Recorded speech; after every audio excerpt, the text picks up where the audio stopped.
Hello shalom everyone. प्रभु की स्तुति करता हूँ और आप सभी का आज के इस मनन में मैं स्वागत करता हूँ। आइए हम सब प्रभु की ओर अपने ध्यान को केंद्रित करें और निकाल सकते हैं आप मेरे साथ यूहन्ना रचित सुसमाचार उसका 11वां अध्याय। 11वें अध्याय का प्रारंभ होता है लाजर की मृत्यु के बारे में उस वर्णन से कि प्रभु यीशु मसीह को जब पता चला कि लाजर बीमार है तो वो कुछ समय और रुक गया। जब इस वचन को हम पढ़ते मेरे प्रियो तो ना जाने हमने कितनी बार इस वचन को मनन किया होगा। इस वचन पर परमेश्वर के भक्तों के द्वारा, दासों के द्वारा प्रभु के भिन्न भिन्न संदेशों को हमने सुना होगा। लेकिन जब आप और हम इस वचन को अपने दैनिक जीवन में पढ़ते हैं तो कई बार हमें ये वचन हमें अलग अलग तरीके से परमेश्वर की आत्मा में होकर हमसे बातचीत करता है।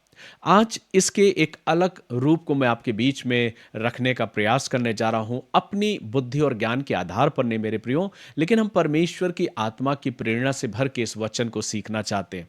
जब इस वचन का मैं मनन कर रहा था तो मैंने इस बात को देखा कि प्रभु यीशु मसीह जो कि अपने उन उस मित्र के विषय में, जो कि लाजर है, जिसके विषय में कहा गया है कि वो उसका मित्र था, और जब लाजर बीमार हुआ और यीशु मसीह को उसके संदेश पता चला कि वो बीमार है, तो जिस स्थान पर यीशु मसीह था वहां 2 दिन और वो ठहर गया। लाजर वो है जिसके बारे में हम जानते हैं कि मरियम और मार्था उसकी बहन है, बैतनिया का वो रहने वाला है। सारे वृत्तांत को हम जानते हैं। मैं आपके ध्यान को उस ओर करना नहीं चाहूंगा, लेकिन मैं आपके ध्यान को उस ओर करना चाहता हूं जहां पर प्रभु यीशु मसीह उस बैतनिया के नगर में जाता है, यहूदिया में वो जाता है, और उसके शिष्य कहते हैं कि देख, लोग तुझे पथरवा कर देना चाहते हैं, लेकिन तू फिर से यहूदिया में क्यों जा रहा है। जब आप इस वचन को ध्यान से पढ़ेंगे और जब आप इस वचन को देखेंगे तो प्रभु का वचन मुझसे और आपसे इस बात को करता है कि जब प्रभु यीशु मसीह मार्ग में ही है, जब वो जा रहा है, तो वचन कहता है कि वहां पहुंचने पर यीशु को यह मालूम हुआ कि लाजर को कब्र में रखे 4 दिन हो चुके हैं। अर्थात एक लंबी यात्रा को तय करने के बाद प्रभु यीशु मसीह लाजर के उस स्थान पर, उस घर पर, जो उसका घर है, उस स्थान पर वो जा रहा है। लेकिन रास्ते में ही जब पता चला तो मार्था जो है वो दौड़ कर प्रभु से मिलने के लिए आती और उससे कहती है कि अगर तू यहां होता तो मेरा भाई ना मरता। मरियम भी ऐसे ही बोलती है कि प्रभु, अगर तू यहां होता तो मेरा भाई कदापि नहीं मरता। लेकिन कुछ बातें हैं, जब इस वचन को मैं कर रहा था, जब इस वचन को मैं मनन कर रहा था, तो मैं सोचने लगा कि परमेश्वर का आत्मा और मुझसे और आपसे क्या बात करना चाहता है। हम उन बातों को इस वचन में परमेश्वर की आत्मा से भरकर देखना चाहते हैं और इस बात को जानना चाहते हैं कि प्रभु हमारी सोच और कल्पना से कहीं बढ़कर काम करता है। अक्सर कई बार हम उन बातों को नहीं समझ पाते, लेकिन जब वचन को हम पढ़ते हैं तो लिखा है कि जब यीशु मसीह के शिष्य उससे पूछते हैं कि वो सो रहा है, वो ठीक हो जाएगा, लेकिन प्रभु यीशु मसीह उससे कहते हैं, उसकी मृत्यु के बारे में उसने कहा था कि देखो वो सो रहा है। और तब जब हम वचन को पढ़ते हैं तो आगे लिखा है कि प्रभु यीशु मसीह उस स्थान पर पहुंचता है, मरियम और मार्था उससे आके मिलती है, लेकिन वो कहता है कि तुमने लाजर को कहां पर रखा है। जैसे ही वो उस स्थान पर पहुंचता है, वहां पे कुछ लोग हैं जो उसके लिए विलाप कर रहे हैं और उस परिवार को सांत्वना देने के लिए आए हैं। लेकिन प्रभु यीशु मसीह वहां पर जब खड़ा होता है तो उस मरियम और मार्था से इस बात को कहता है कि यदि तू विश्वास करती है तो देख, तेरा भाई कदापि ना मरेगा, वो जीवित होगा। और जब इस वचन को हम पढ़ते हैं तो उसने वहां पे लिखा है कि यीशु ने उससे कहा, तेरा भाई फिर जी उठेगा। मार्था ने उससे कहा, मैं जानती हूं कि अंतिम दिन में पुनरुत्थान के समय में वह जी उठेगा। जब यीशु मसीह मार्था से बात कर रहा है तो मार्था सोचने लगी कि पुनरुत्थान के समय में मेरा भाई जरूर जी उठेगा, लेकिन वहां फिर वचन कहता है, यीशु ने उससे कहा, पुनरुत्थान और जीवन मैं ही हूं, जो कोई मुझ पर विश्वास करता है वह यदि मर भी जाए तो भी जिएगा। यहां पर प्रभु यीशु मसीह के एक और दावे का जिक्र हम पाते हैं, जहां पर प्रभु यीशु मसीह कहता है, जो मुझ पर विश्वास करता है अगर वो मर भी जाए तो भी जिएगा। ये एक बहुत गहरी बात है जो मुझे और आपको प्रभु के वचन से सीखने की आवश्यकता है। वो ये कि अगर हम और आप अपने उद्धारकर्ता प्रभु यीशु मसीह पर विश्वास करते हैं तो उसका एक जीवित उदाहरण प्रभु यीशु मसीह ने यहां पर दिया कि जो कोई मसीह यीशु पर विश्वास करता वो अगर मर भी जाए तो भी जिएगा। यहां पर वो मरियम और मार्था को इस बात को बताना चाहता है। वचन में लिखा है कि जब यीशु मसीह आया तो वो देखकर वहां पर उन लोगों को जो रो रहे थे उसका मन व्याकुल हो गया और एक छोटा सा आयत जो बाइबल का सबसे छोटा पद है कहकर हम कई बार संडे स्कूल में सीखें कि यीशु रोया। इसके पीछे उद्देश्य क्या है? अक्सर हम इस बात को सुनते हैं कि यीशु मसीह इसलिए रोया क्योंकि वो अपने मित्र लाजर से बहुत प्रेम करता था। लेकिन जब मैं इस वचन को बड़ी गौर से मनन कर रहा था और इस बात को मैंने देखा, तो प्रभु यीशु मसीह का रोना और प्रभु यीशु मसीह का व्याकुल होना लाजर की मृत्यु के प्रति नहीं कि वो उसकी कब्र पे खड़े होकर व्याकुल हो गया, लेकिन परमेश्वर की आत्मा ने मुझे जो सिखाया वो आज आपके बीच में रखना चाहता हूं। प्रभु यीशु मसीह का व्याकुल होना लाजर के प्रति या उसकी मृत्यु के प्रति नहीं, क्योंकि हम पहले ही पढ़ चुके हैं, हम पहले ही देख चुके हैं जब चौथे पद में यीशु ने कहा, यह बीमारी मृत्यु की नहीं परंतु परमेश्वर की महिमा के लिए है कि उसके द्वारा परमेश्वर के पुत्र की महिमा हो।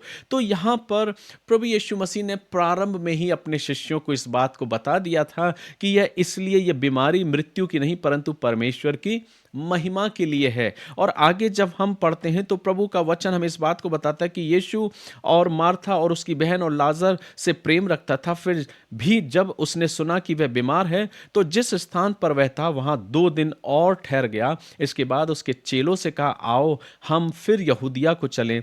चेलों ने उससे कहा, हे रब्बी, अभी यहूदी तुझ पर पथरवाह करना चाहते हैं और क्या तू फिर वहीं जाता? यीशु ने उत्तर दिया, क्या दिन के 12 घंटे नहीं होते? तो जब आप इस वृतांत को पढ़ेंगे तो यहाँ पर कुछ ऐसा लिखा है कि प्रभु यीशु मसीह 2 दिन और ठहर गया। वचन कहता है कि ये बीमारी जो है वो मृत्यु की नहीं परंतु परमेश्वर की महिमा के लिए है। तो जो चीज परमेश्वर की महिमा के लिए है उसके प्रति प्रभु यीशु मसीह व्याकुल क्यों होगा?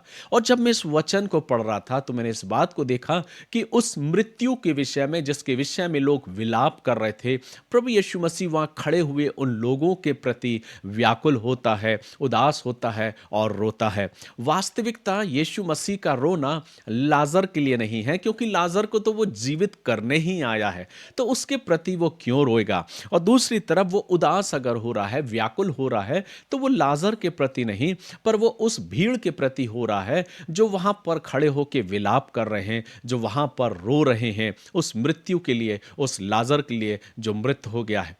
जो जो वचन को जब हम पढ़ते हैं तो इस बात को पाते हैं कि प्रभु यीशु मसीह उनके जीवनों को देखकर रोता है कि ये अब भी विश्वास नहीं कर रहे हैं और ये अपने पाप में मरेंगे। मैं तो इन्हें जीवन देने आया हूं, मैं तो इन्हें पुनरुत्थान करने की सामर्थ्य देने आया हूं कि ये अपने जीवन में उस पुनरुत्थान के स्वाद को चखने पाएं, जो स्वाद में आज लाजर को चखाने जा रहा हूं। इस उद्देश्य के कारण प्रभु यीशु मसीह उस भीड़ के लिए उदास हुआ और उनके लिए रोया, उसके आंसू गिरे कि उस भीड़ को देखकर जो उसको स्वीकार नहीं कर पा रही, जो उस बात को, उन बातों को स्वीकार करना नहीं चाहती। और जैसा कि वचन को जब हम पढ़ते हैं तो प्रभु का वचन कहता है कि तब वो कहता है कि तुमने उसे कहाँ रखा? उन्होंने उससे कहा, हे प्रभु चल कर देख ले। यीशु रोया। तब यहूदी कहने लगे, देखो वह उससे कितना प्रेम करता था। हमें बचपन से इस बातों को सिखाया गया है, संडे स्कूल से लेके आज तक हमने इन बातों को देखा है कि जब यीशु मसीह रोया तो हम हमेशा इस बात को कहते हैं कि वो अपने मित्र लाजर के लिए रोया। लेकिन अभी अभी मैंने आपको बताया कि ये सब काम तो परमेश्वर के पुत्र की महिमा के लिए था। तो फिर प्रभु यीशु मसीह क्यों रोया? प्रभु रोया उन लोगों के लिए जो उसे अपने जीवन में स्वीकार नहीं कर रहे थे। वो उनके पाप में दशा को देख कर रोया है और वो चाहता है कि वे भी उस पुनरुत्थान के स्वाद को चखने पाएं। तब वचन को हम आगे पढ़ते हैं, लिखा है, देखो वह उससे कितना प्रेम करता था, परंतु उनमें से कुछ ने कहा, क्या यह जिसने अंधे की आंखें खोली यह भी ना कर सका कि यह मनुष्य ना मरता? लोग ये विचार करने लगे कि जिसने अंधे की आंखें खोली है इस लाजर को जीवित क्यों नहीं कर सका, लेकिन वे भूल रहे हैं कि वो स्वयं पुनरुत्थान है। और जैसा कि जब हम वचन को पढ़ते हैं तो इस बात को पाते हैं कि यीशु ने उनसे कहा, पुनरुत्थान और जीवन मैं ही हूं, जो कोई मुझ पर विश्वास करता वह यदि मर भी जाए तो भी जिएगा। तो यहां पर इस वचन के द्वारा 11वें अध्याय के द्वारा जो सीखने को मिलता है कि यीशु मसीह उस लाजर के लिए नहीं रो रहा है कि वो मर गया, क्योंकि वो तो पहली चीज वो जानता था कि वो बीमार है, वो जानता था। 2 दिन और ठहर गया। उसके बाद 2 दिन के बाद जब वो जा रहा है तो उसको कब्र में रखे हुए 4 दिन हो गए। सब कुछ जानने के बावजूद भी जानबूझ के प्रभु यीशु मसीह रुका ताकि परमेश्वर के पुत्र की महिमा हो। ये सब कुछ परमेश्वर की महिमा के लिए था। इसलिए यीशु मसीह लाजर के लिए नहीं, लेकिन वहां खड़ी उस भीड़ जो यहूदी लोग हैं उनके लिए वो विलाप करता है, उनके लिए वो उदास होता है, व्याकुल होता है कि ये अपनी पाप में में दशा में यूं ही मर जाएंगे और अपने जीवन में उस उद्धार के स्वाद को, उस पुनरुत्थान के स्वाद को चखने ना पाएं। लेकिन वचन कहता है कि वो उन्हें अवसर दे रहा है, फिर से एक ऐसा काम करने जा रहा है कि इसको देखकर तो कम से कम वो उस उद्धार करता प्रभु यीशु मसीह पर, जो स्वयं पुनरुत्थान और जीवन है, उस पर विश्वास करने पाए। यीशु मसीह वहां खड़ा होता है और लाजर को जोर से पुकारता। वचन कहता है यीशु मन में फिर बहुत ही उदास होकर कब्र पर आया, और लिखा है वह एक गुफा थी और एक पत्थर उस पर रखा था। यीशु ने कहा पत्थर हटाओ। यीशु मसीह उदास होकर उन लोगों को देखकर जो विलाप कर रहे हैं, और उदास होकर कब्र पर आता और लाजर को जोर से पुकारता, हे लाजर बाहर निकल। और लाजर उस कफन में लिपटा हुआ बाहर आता और वो जीवित हो जाता है। लाजर तो जीवित हो गया। लाजर के परिवार ने, मरियम और मार्था ने यीशु मसीह पर, जो कि विश्वास करते थे, लाजर को जीवित होते हुए कब्र से बाहर निकलते हुए देखा। ये वो पुनरुत्थान की सामर्थ्य थी जो स्वयं मसीहा के अंदर से होकर उस लाजर तक पहुंची, और वो लाजर कब्र से बाहर आ गया।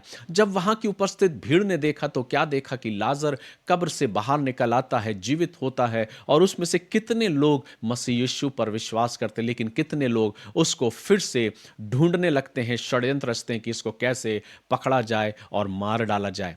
लेकिन वचन कहता है कि जब लाजर बाहर निकलता है तो वो जीवित होता। प्रभु कहता है इसको खोल दो और इसे जाने दो। यही प्रभु यीशु मसीह जिसने लाजर को उस कब्र में से जीवित किया था, वो इस बात को प्रकट कर रहा है कि जो कोई मुझ पर विश्वास करेगा वो सब ऐसे ही जीवित होंगे, चाहे वो मर भी जाएं तो भी जीवित होंगे। और हम मसीही इस बात को जानते हैं कि मेरा और आपका प्रभु जब आएगा बादलों पर, तो चाहे हम जीवित रहें या चाहे जीवित ना रहें, तो भी वचन कहता है कि एक ललकार होगी, तुरही फूंकी जाएगी, और जो कब्र में सोए हुए हैं वो सब जीवित हो जाएंगे, सब बादलों पे प्रभु से मिलेंगे। वचन कहता है जिस प्रभु ने लाजर को जीवित किया, वो स्वयं भी अपने अंदर वो सामर्थ रखता है कि कब्र से बाहर निकल सके। और जैसा कि हम वृतांत को पाते भी हैं कि सप्त के पहले दिन प्रभु यीशु मसीह कब्र से बाहर निकलता है और वो जीवित हो जाता है, लोगों को दिखाई देता है, और लोगों से अपनी उन बातों को करता है, और अपने उस अंतिम संदेश को भी उन्हें देता है कि जाओ सारे जगत में सुसमाचार का प्रचार करो। मेरे प्रियो, ये वचन मुझे आज इस ओर इंगित करना चाहता कि हम और आप भी अपनी पाप में दशा से उठकर अपने जीवन में उस पुनरुत्थान और जीवन के देने वाले प्रभु के पास अपने आप को लाने पाएं। हम इसलिए उदास ना हो, जैसा कि वचन कहता है कि प्रभु कब्र पर आया तो वो सोचने लगे कि वो लाजर के लिए रो रहा है, लेकिन वो लाजर के लिए नहीं, वो मेरे और आप के लिए रो रहा है कि हम और आप आज भी अपनी पाप में दशा में यूं ही पड़े हैं। आवश्यक है कि हम प्रभु के पास जाएं और अपने जीवन के द्वारा प्रभु की महिमा करें, और उस पर विश्वास रखते हुए अपनी जिंदगी को प्रभु की समीपता में व्यतीत करने पाएं।